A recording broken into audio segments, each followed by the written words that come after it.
Всем привет! Сегодня у нас расклад, что ты должна знать прямо сейчас. И прежде чем начать, мне написали, что я плохо рекламирую проживание арканов и прочее, прочее. А я лично считаю, что их даже рекламировать не нужно. Я просто знаю, что нигде больше лучше не найдете ни расстановки, ни чего-то либо другое. Просто не существует лучше. Поэтому зачем мне уговаривать, да, чтобы вы взяли, как говорится, то, что нужно каждому, да? Ни одного нет таролога на свете, который арканы не прожил. Ну или это просто, которая вот взяла книжечку и решила, что она таролог. Никого. Поэтому психотерапевт мне говорит про проживание арканов. Я знаю, я говорю самую виду.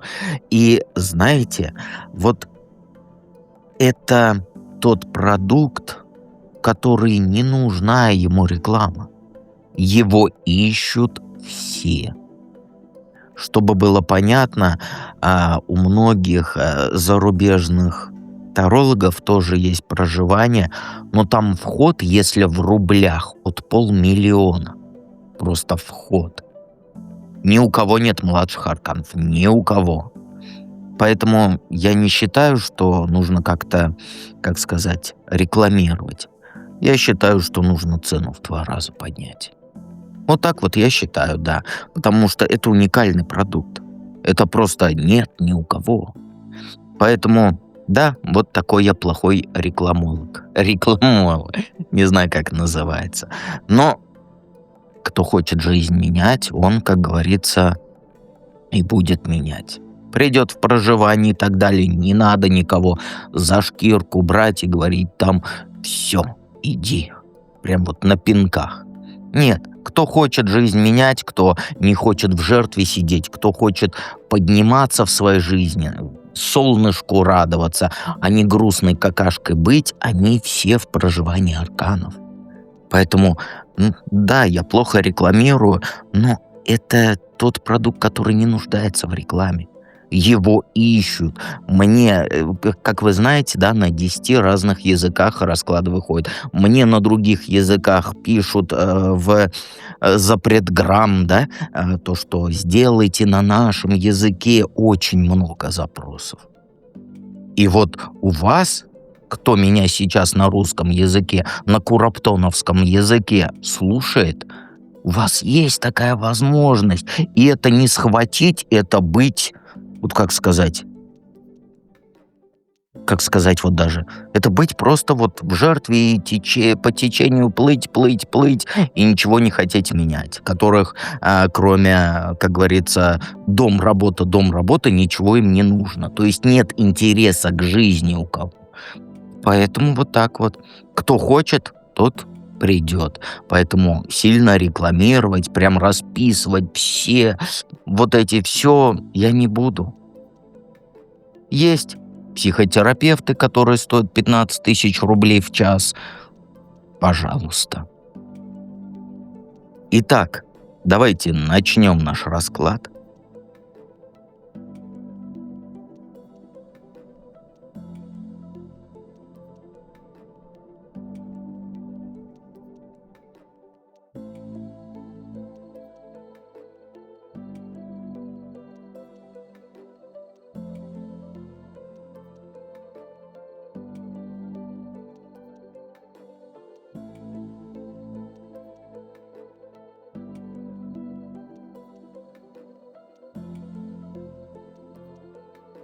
Единички.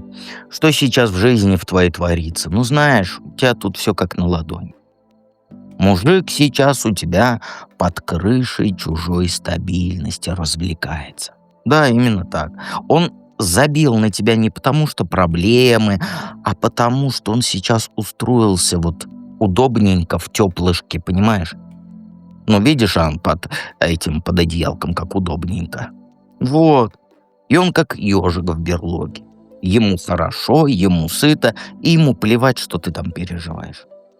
А ты тоже на паузе. Ждешь звонка, думаешь, что это передышка. Нет, это не передышка, это полный игнор. Он специально не пишет, потому что сейчас его мир крутится вокруг его собственной задницы, понимаешь? Не надо искать оправданий типа «он устал, работой загружен». Да, он устал, работой загружен, но если бы хотел, то нашел бы секунду, чтобы написать «я живой, все нормально». А раз молчит, значит, ты ему сейчас как снег прошлогодний. Твоя ошибка в том, что ты вот продолжаешь верить в его ответственность, надежность. Брось это все. Ну, это сказки для маленьких неумненьких девочек. Правда в том, что ты ему не нужна, пока у него все гладко, понимаешь? И да, он вернется, конечно. Только, как сказать, когда камин потухнет. Но это не твоя забота. Твоя жизнь сейчас — это пустая СМС-площадка и куча унижения. Хватит ждать, вставай, сопли свои вытирай и начинай считать, сколько времени и нервов ты уже в это вложила. И тут карты, они как пинок под зад, чтобы ты перестала быть вот под страховкой для чужого комфорта. Понимаешь? Итак, а что ты ж должна знать прямо сейчас?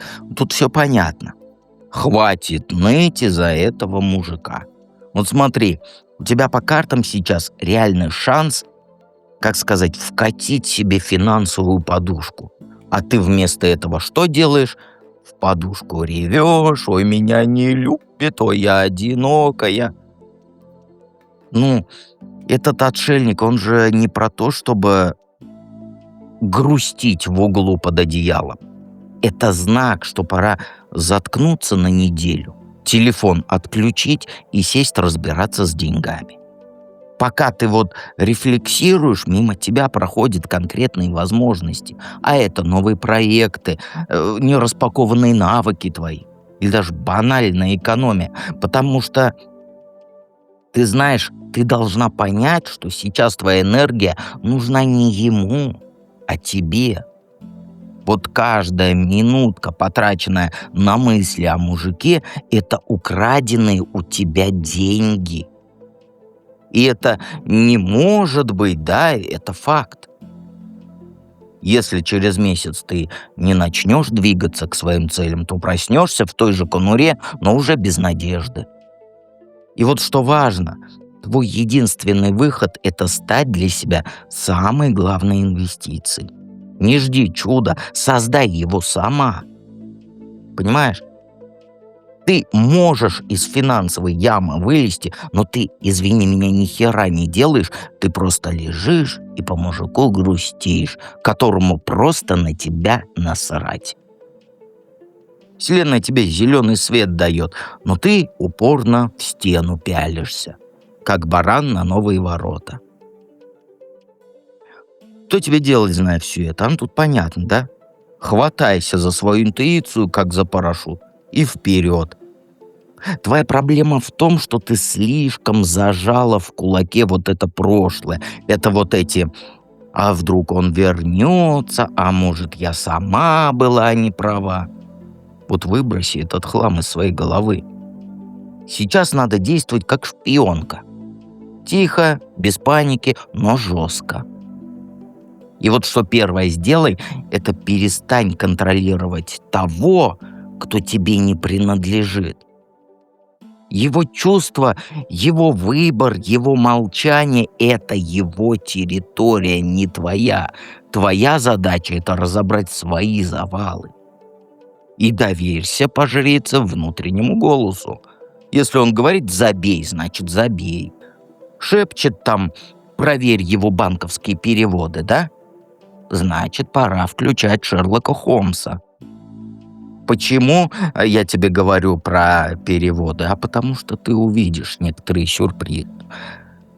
Но главное, не цепляйся за эту иллюзию стабильности. Это иллюзия. Это фигня вот с четырьмя пентаклями, да, это про твой страх все потерять.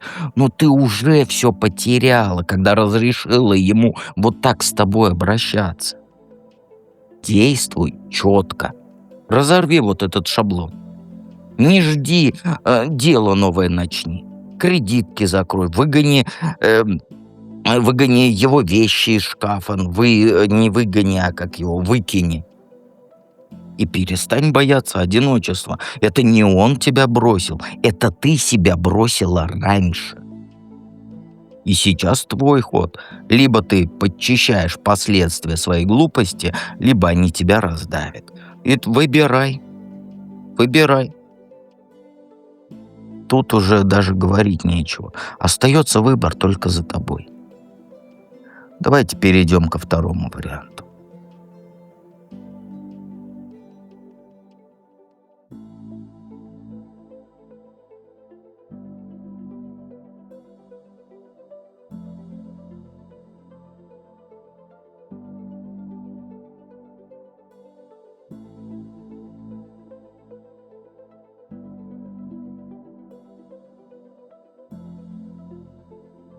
Двоечки. Что сейчас в твоей жизни творится? Ну, знаешь, у тебя по картам сейчас вот как картинка из Инстаграма, да? Дом полная чаша, все улыбаются, дети, родня довольны, ты вроде как на вершине семейного счастья. Но это обертка только от конфетки. Все красиво блестит, а внутри эта конфетка вот это сделала, как его, к фантику прилипла изнутри.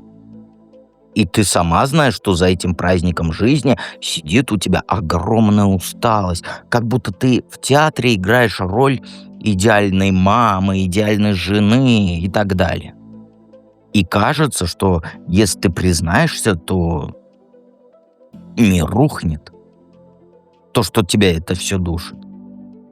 А еще сверху наляпана надежда на какую-то хрень, типа вот сейчас переедем и потом заживем. Но вот это самообман. Ты застряла между вот этим, то, что радоваться надо тому, что есть, и вот когда это все закончится. Ты между. Соседи завидуют, подруги восхищаются, а тебе ночью в подушку орать охота, потому что никто не видит, как ты на самом деле уже пуста. Что ты должна знать прямо сейчас? Хватит быть овцой. Прости, но как по-другому тут трактовать? Ты в ловушке сама себя, как сказать, построила. Отношения эти, работа, долги, которые ты терпишь, потому что а как же стабильность? Знаешь, что это все, но ты боишься дернуть за рычаг и все расфигачить. Еще вокруг стоят всякие упыри в костюмах. Начальник, мужик твой или мама твоя, которые тебе говорят, впаривают прям: ты без нас ничто. Ты без меня ничего не сможешь. И ты веришь в это. Но тут же мелькает шанс свалить от этой бредятины. Вот есть человек, ну или возможность, которая даст тебе вот этот воздух. Но ты тупишь. У тебя в голове: а вдруг ошибка, а что скажут, а муж не поймет. А тут выбор прост. Либо ты сейчас цепи рвешь и летишь на свободу, даже если это будет больно и страшно, либо остаешься рабом до пенсии. И вот прямо сейчас решай. Ну или тебя сожрут заживо просто. Что делать, зная все это? Хватит ныть. Берись за дело. Вот прям сегодня садишься и себе пишешь план. С кем контакты разорвать, куда звонить насчет новой работы, как делить имущество, как выгонять нахрен этого Альфонса. Никаких этих «ой, может, позже», «ой, с 1 января». У тебя тут только огонь и движение. У тебя все есть, чтобы начать с нуля. Мозги есть? Есть. Навыки есть? Есть. Даже какая-то хватка есть, которую ты закопала под своими страхами. А вот про это «а что подумают», это тупик. Вот начни с малого. Найди новую работу, более престижную, более которая тебе будет нравиться. Позвони туда, с мужем по душам поговори. И день за днем вот так вот двигайся, не останавливайся. Ну, первый месяц, конечно, будет там слезы, паника, может, даже, как говорится, голодная посидишь, но через это надо пройти. Вот как сделаешь только первый шаг, дальше пойдет как по маслу. Ты же не трусиха, чтобы сдохнуть в этой конуре, понимаешь? Ты юный пират, поэтому вперед, начинай двигаться уже, не тони. Давайте перейдем к третьему варианту.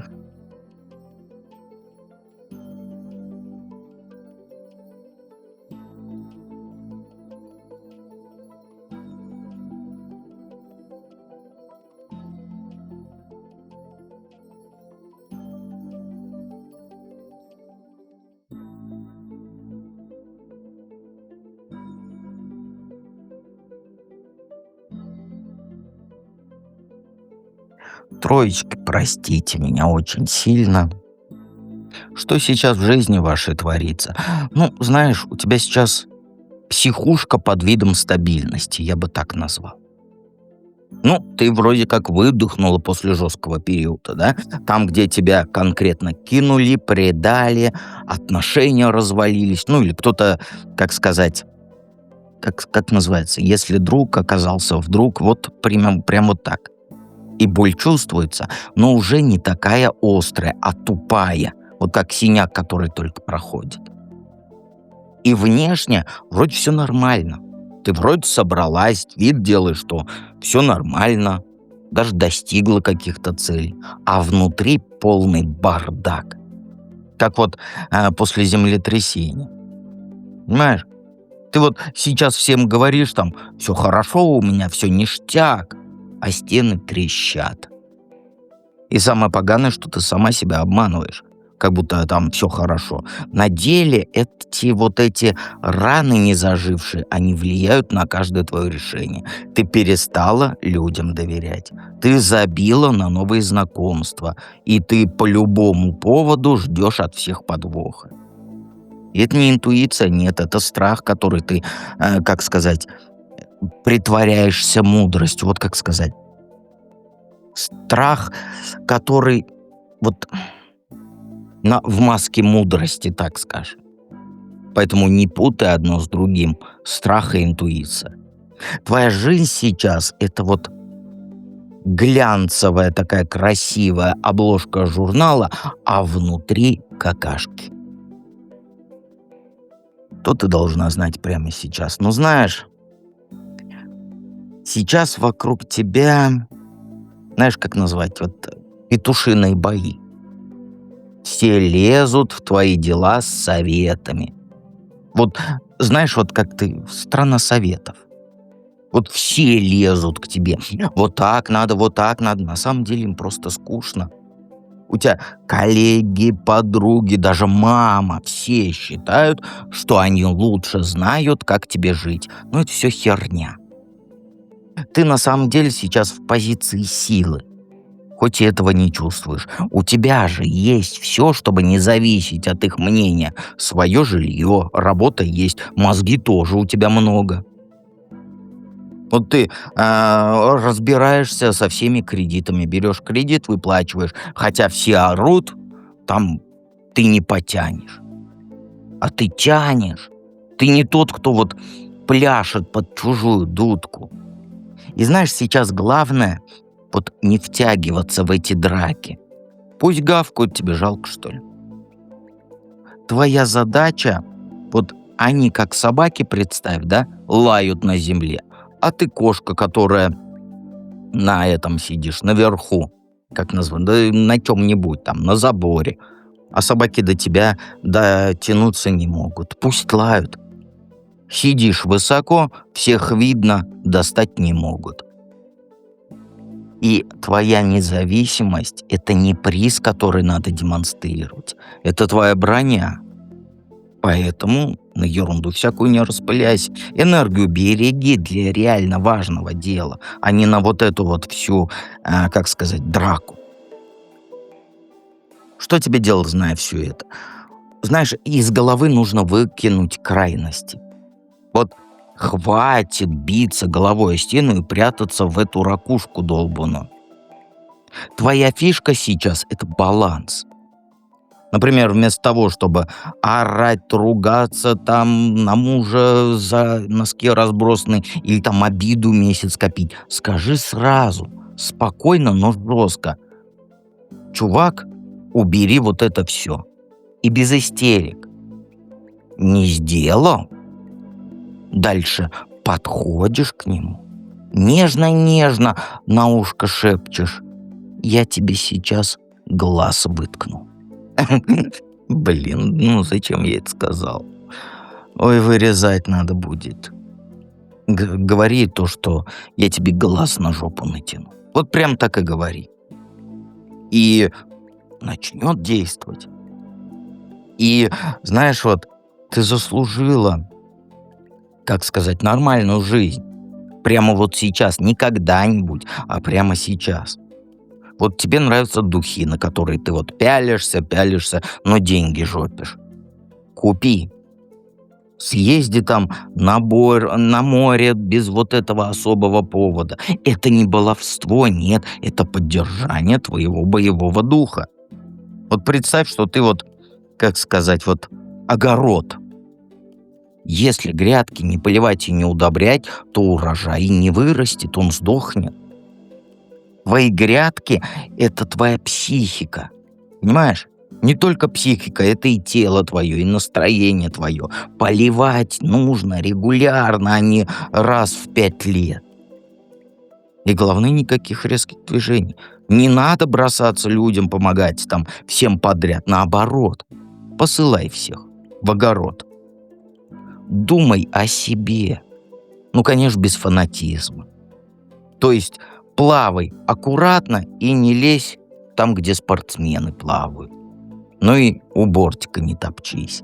Что-то у меня все как-то эфемерно получилось. Ну ты поняла меня. Обязательно подписывайся на канал, приходи в проживание арканов и помни, что я всегда рядом.